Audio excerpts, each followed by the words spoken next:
What's the secret behind great artists, composers, and scientists? What makes someone talented or even a genius? No doctor, psychologist, or philosopher has cracked that code yet. But we love inventing little signs that supposedly reveal hidden brilliance.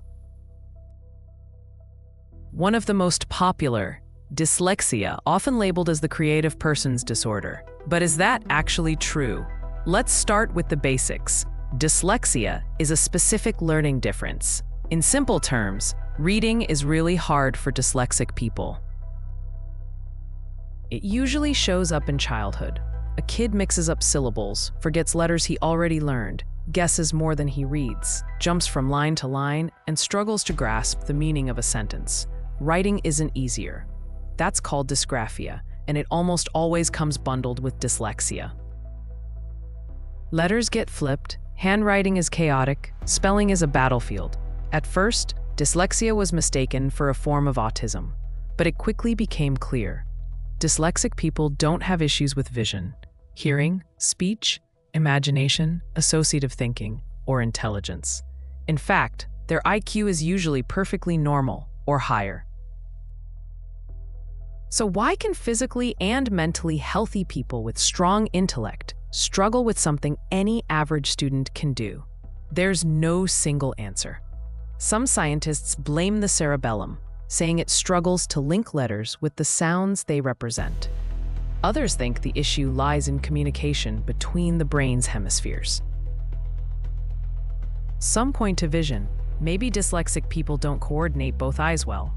And many note that dyslexia often comes with hyperactivity, making focus harder.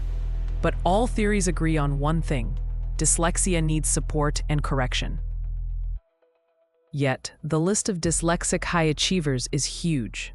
Hans Christian Andersen, Albert Einstein, Michael Faraday, Vladimir Mayakovsky, Steve Jobs, Charlie Chaplin, Marilyn Monroe, Tom Cruise, Keira Knightley. Should they all have been treated?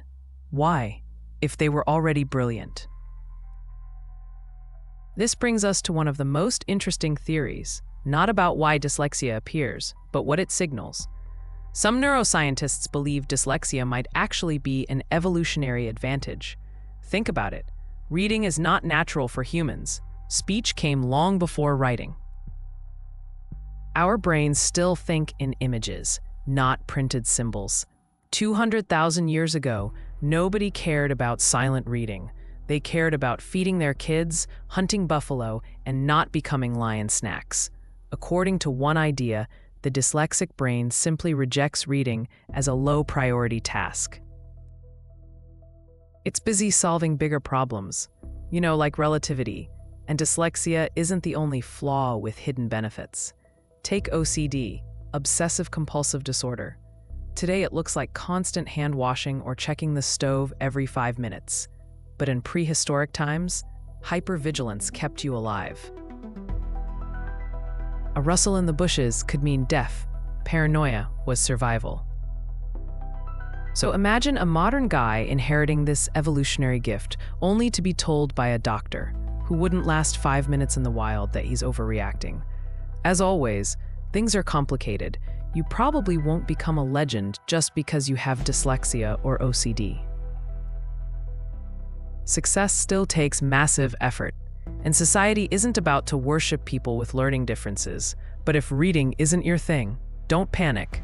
Try physics. Try painting. Try anything where your brain's strengths shine.